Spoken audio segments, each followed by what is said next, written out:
Okay, so today we are looking at text 5.1, which is the BBC Panorama interview between Martin Bashir and Princess Diana. So let's talk about the gap first of all. So what we've got here is a written transcript, which is taken from a recorded television interview. It's important to remember that this would have been edited before broadcast, and also that it's likely that some of the answers would have been pre-prepared, or at least that the questions would have been seen before the interview took place. What we've got here is a very wide audience, okay? This was first broadcast in 1995, and it's since been repeated on TV, online, and in documentaries since Diana's death. Initially, it would have been for a domestic, a UK audience, and then would have become of more interest to a wider global audience.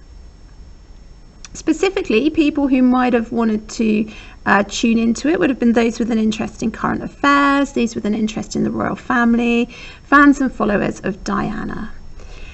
So the purpose is to inform and entertain, to gain an insight into Diana's life, to explain and to set out a case for her public role against some of the coverage that had taken place of her and Prince Charles' private life. What she's really doing here is trying to put her side of the story forwards.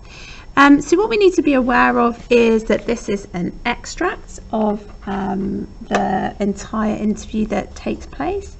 What we're going to be expecting to see is that the cooperative principle is evident here throughout the interview. You know, both members need to make sure that this is an effective interview, and we also see lots of other politeness principles evident throughout. So clearly we've come in part way through a conversation here. There was probably a question that cued in this response. And we hear Diana's answer.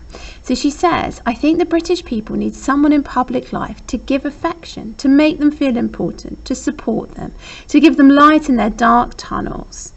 Okay, so I mentioned already that there's an element of being pre-prepared, and we can see that here in the repetition of these infinite verb forms: to give, to make, to support, and to give. Okay, the repetition of those infinite verb forms gives it a kind of anaphoric phrasing, which gives a rhythm reminiscent of that of a prepared speech. Okay, so there's a kind of mixture in terms of the voice. At times, Diana sounds like she's almost giving a kind of public speech, and at other times her speech is much more informal and fits with what we would expect from a conversation. This particular example that we get in the opening has definitely got the rhythm of a prepared formal speech, and also has got a quadratic structure, which is also something that we would expect to see in a kind of politician's speech. Within that, she's got a quality hedge here, I think. So she's kind of minimizing any potential offence and not taking full responsibility for her utterance. So there's a politeness and a reluctance there, which is appropriate because quite often throughout the interview, and I've highlighted all these quality hedges in green for you so you can see them as we go through. Throughout the interview, she needs to be very careful about what she says about the monarchy. She also uses this antithesis in her speech to give them light in their dark tunnels. That's got a certain balance to the phrasing there in the antithesis. On one hand, she's using imagery, which makes it gives it kind of a greater sense of formality, but it is a pretty cliched metaphor, which means that whilst it's formal, it's also easily accessible and understandable for the audience who are listening in. Diana very much wants to put across this sense of herself as the people's princess, as somebody who is understandable and has kind of normal human emotions. So using a kind of cliche befits that sort of accessibility. She then continues, I see it as a possibly unique role, and yes, I've had difficulties, as everybody has witnessed over the years, but let's now use the knowledge I've gathered to help other people in distress. Okay, so there's a few different things happening here. I've had difficulties. It's a kind of oblique reference to the press. It's euphemistic, isn't it? So what she's doing there is she's preserving her sense of face, her sense of self. This is hyperbolic, as everybody has witnessed over the years. So we've definitely got some hyperbole there, which is more typical of a speech. It's also interesting because it kind of exaggerates the kind of suffering that she's gone through and is more likely to evoke sympathy from us as the listeners. And she finishes on this kind of positive note. Now let's use the knowledge I've gathered to help other people in distress. This is potentially her saving face. It's a little bit of self-promotion. There's definitely a positivity, isn't there, and an element of selflessness that she wants to use her experience to help others, which definitely fits in with this image that she wants to present. We've got adjacency pairs here. Do you think you can? I know I can. I know I can. Yes. Okay. So we'd expect those adjacency pairs within an interview. The repetition here, I know I can, is positive, isn't it? It's used to reinforce her points of view. It's showing affirmation, and it's also a really common feature of spoken language. Bashir then asks her, up until you came into this family, the monarchy seemed to enjoy an unquestioned position at the heart of British life. Do you feel that you're at all to blame for the fact that the survival of the monarchy is now a question that people are asking? This is a very indirect question, and there's lots of kind of politeness strategies that are going on here. Lots of face saving and distancing. He's really depersonalizing it. There's circumlocution because he really kind of talks around it rather than coming directly to the point. Let's pick out all the different little techniques then. So up until you came into this family, what we've got there is a fronted adverbial phrase, and that really emphasizes her as an outsider. And then he says the monarchy seemed to enjoy an unquestioned position at the heart of British life. So we've got this kind of metaphor here that before she comes along, it suggests that the royal family are very much loved. But there is a little bit of face saving going on with this verb seemed. It seemed to enjoy it. Okay, so there's an element of ambiguity there. It's not definitely clear. Here is where he really minimises that you're at all to blame. Okay, this is definitely a face-threatening act. So he's trying to make it to kind of minimise the offence and depersonalise the question. For the survival of the monarchy. Now, he's also trying to make it interesting at the same time as not being rude to Diana. He's also trying to make it interesting for the audience. So there's a little bit of hyperbole here. It's not really that the monarchy is going to survive or not, but that's the way he's presenting it to make it more dramatic.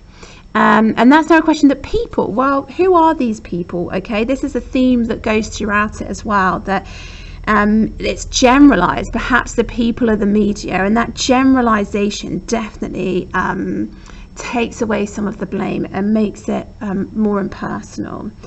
He makes it seem as if also it's a question that other people are asking. It's not a question that he's asking, and that's quite common in a kind of journalistic setting, and it really minimizes the imposition upon Diana.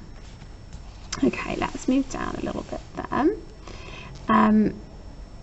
And you can see the hedges in her response here, which I've highlighted in green. It starts with, no, I don't feel blame. I mean, once or twice I've heard people say to me that, you know, Diana's out to destroy the monarchy, which has bewildered me, because why would I want to destroy something that is my children's future? Okay, so what we've got here is a switch. So remember in the first utterance that we looked at from Diana, we had that real formality and that sense of like the rhythm of a formal speech.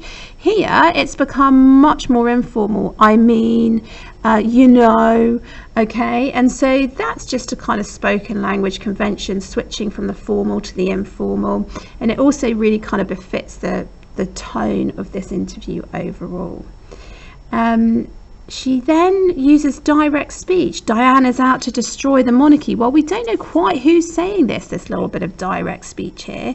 But what it also does is it kind of minimises the imposition. We don't know who said it. There's no blame being assigned here. So it kind of fits in with the generalisation that we've already seen. And that's furthered by her use of the passive voice, which has bewildered me. You know, there's the agency removed from that. We don't know who's to blame. That's omitted. So that passive voice also fits in with this idea of kind of trying to maintain politeness. There is, however, some emotive language. Why would I want to destroy something that is my children's future? That really fits in with her identity as a caring and concerned mother. And I think that's why she's using that emotive language there. That's definitely an image of herself that she wants to convey. And she continues with that kind of image. I will fight for my children on any level in order for them to be happy and have peace of mind and carry out their duties. Okay, we've got this modal here, I will, this strong modal, which really shows us her determination and reinforces that idea of her as a caring mother. She uses this familiar collocation, and have peace of mind. Again, that makes her more kind of approachable to the audience. I'm sure there would have been lots of mothers watching, and that kind of, she's kind of connecting with that sense of shared identity. She continues, but I think what concerns me most of all about how people discuss the monarchy is they become indifferent, and I think that is a problem, and that should be sorted out. Yes.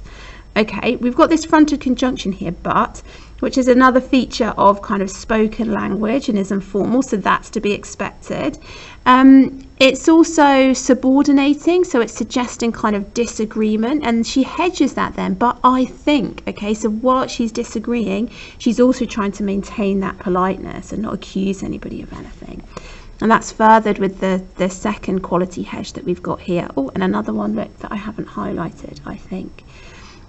This is a very colloquial phrase. I think that should be sorted out, okay, which befits the spoken mode and really fits the idea that, you know, parts of this are very much pre-planned and formal, and other parts of it, you know, she is obviously speaking in the moment. She's not reading from a script. See, then Bashir asks her, when you say indifferent, what do you mean? So he's challenging her a little bit more.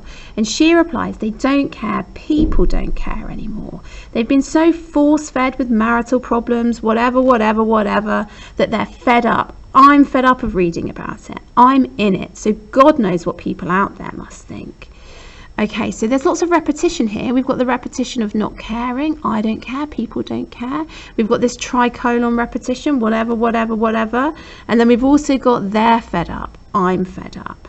The repetitions here are reinforcing her opinions and helping to convey perhaps her frustration, particularly with the whatever. The density of that repetition definitely shows us her frustration. And at the same time, it's reflecting what we would expect from spoken discourse. We've got this metaphor, which is again a bit of a cliched metaphor. They've been so force-fed. So like I was saying earlier, it's kind of got a level of formality and literariness, but it's easily accessible. This generalization here is interesting too. People don't care. So that furthers the sense of like, we don't really know who's to blame for this. We don't really know who she's talking about. The kind of colloquial expressions here are kind of reinforced with more familiar collocation. They're fed up. I'm fed up of reading about it. And what she is doing here, I'm in it, so God knows what people out there must think, is she's really asserting some common ground with the audience. And so these kind of informal features as well help her in asserting that common ground. Okay, so Bashir next asks her, do you think the monarchy needs to adapt and to change in order to survive? So we've got this triad of infinitive verb forms here: to adapt, to change, to survive. Okay, so there's a certain formality to that. And also there's a semantic field of evolution, isn't there? Okay, adapting and survival, which is kind of promoting this idea that obviously perhaps the monarchy need to change. What Diana does in her responses is she really is polite and gives deference. So she tries to show understanding. I understand that change is frightening for people, especially if there's nothing to go to. It's best to stay where you are. I understand that. But I do think that there are quite a few things that could change that would alleviate this doubt and sometimes complicated relationship between monarchy and public. I think they could walk hand in hand as opposed to being so distant. So obviously she starts off giving deference there, and she, when she says, I understand that, okay, she's avoiding disagreement, and so she's coming from this kind of common point of view. Again, she's generalizing, it's writing for people. We never really find out who these people are. So it begins with this kind of deference and this agreement and politeness, but then we get this fronting conjunction, but, and we get this sort of measured disagreement then. But I do think, look, it's hedged again. So every time she disagrees, she hedges it to remain polite so that it's not too offensive. And she does that again later here, I think. Okay, and then we get this idiom, walk hand in hand. So it's interesting, this is a nice little utterance really that gives us a sense of both the formality, because I've highlighted all the polysyllabic words in yellow for you. So that definitely gives it a kind of elevated lexis and a sense of formality. But then the use of idioms, that really befits her role, doesn't it? She is, after all, a princess. There's a certain formality that comes with that role. But she's trying to connect with her audience, so she doesn't want to make it too complicated. Okay, let me just see if I can get this last little bit in shot for you. Okay, so the next adjacency pair is Bashir saying, what are you doing to try and affect some kind of change? And we start with this discourse marker, well. Okay, and it really is a kind of face-saving qualifier, and it prefaces a response which is only really a partial answer to the question. So she chooses to focus on her role as a mother. Well, with William and Harry, for instance, I take them around homeless projects. I've taken William and Harry to people dying of AIDS, albeit I told them it was cancer. I've taken the children to all sorts of areas where I'm not sure anyone of that age in this family has been before, and they have a knowledge. They may never use it, but the seed is there, and I hope it will grow, because knowledge is power. Okay, so again, we've got this mixture of kind of, on one hand, preparation, and on the other hand, kind of conversational discourse. The anaphora of I've taken suggests an element of pre-planning and gives it a kind of a formality to the rhetoric. But that's intermixed with this kind of very conversational discourse marker, well, and all the pauses and fronted conjunctions here, which and the parenthesis, the dash, the comma, the but, the and, okay, and this little bit here, all of these pauses and fronted conjunctions are really what we would expect from spoken discourse. It's interesting that she decides to kind of explain herself in this parenthesis, albeit I told them it was cancer. You know, these days we don't, AIDS is not quite such a taboo topic that it was in 1995, but she's trying to show on one hand that she's making change, but on the other hand that she's still very much a caring and responsible mother, and the parenthesis there really helps to do that. We get this extended metaphor at the end, but the seed is there, and I hope it will grow, because knowledge is power. What she's really trying to do here is demonstrate herself as a caring mother. It suggests a degree of pre-planning because it's extended, but it does finish with a cliche, because knowledge is power. So again, that mixture of kind of formality and pre-preparation, but also accessibility. Okay, let's turn over. It's a bit of a long one, this, guys, sorry. Okay, now interestingly, we get some non-fluency features from Bashir in his next question, which I suppose just reflects the fact that this is spoken discourse, so it is imperfect.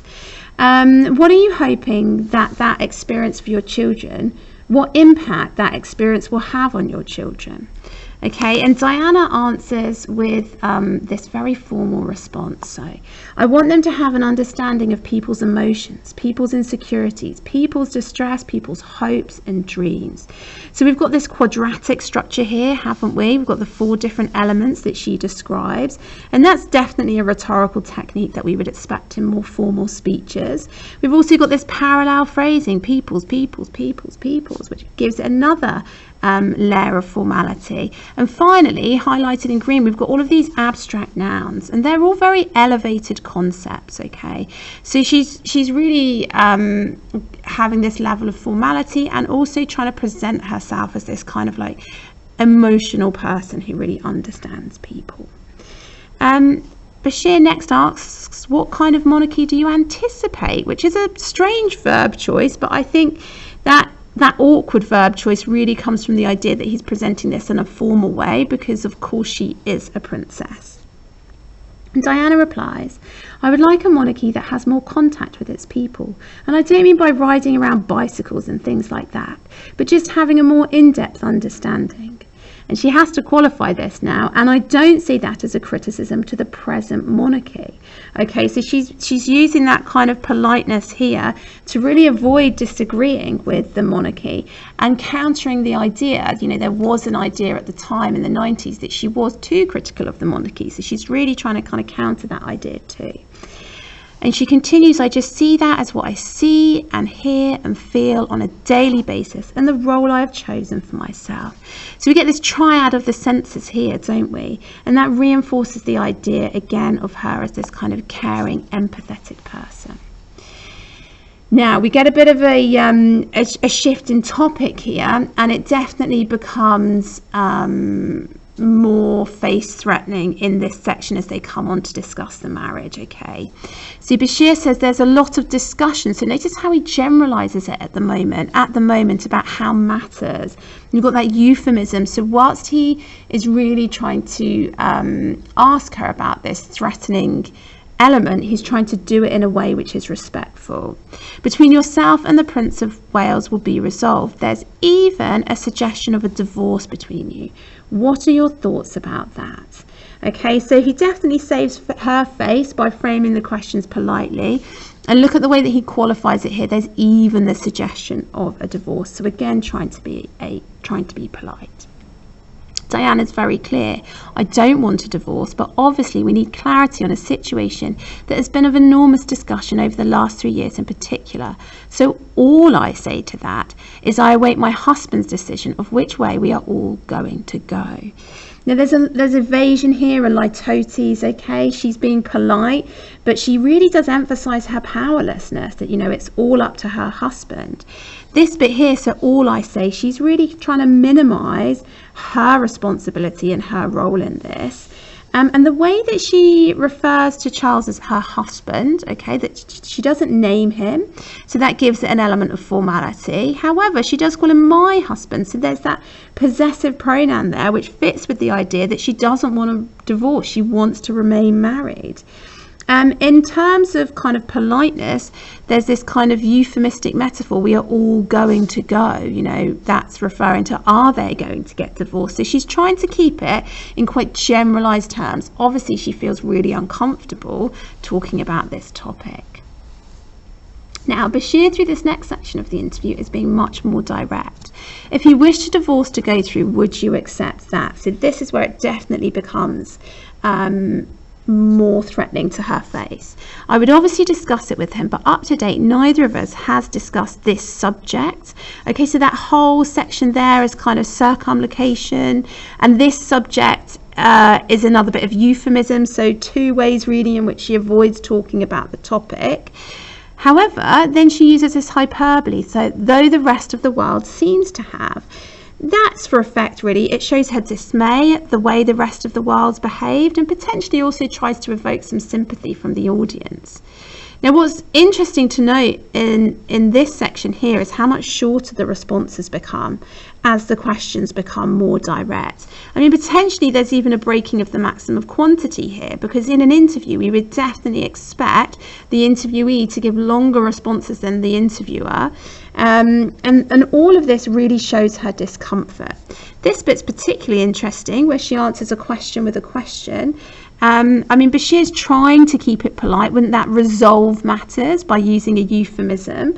But her echoic response, why would it resolve matters, is really showing us her discomfort here. I mean, he tries to remain polite, doesn't he, using the qualifier perhaps. But she really, I suppose, becomes more defensive here. Yes, but what about the children? Our boys, look at that inclusive pronoun. That's what matters, isn't it?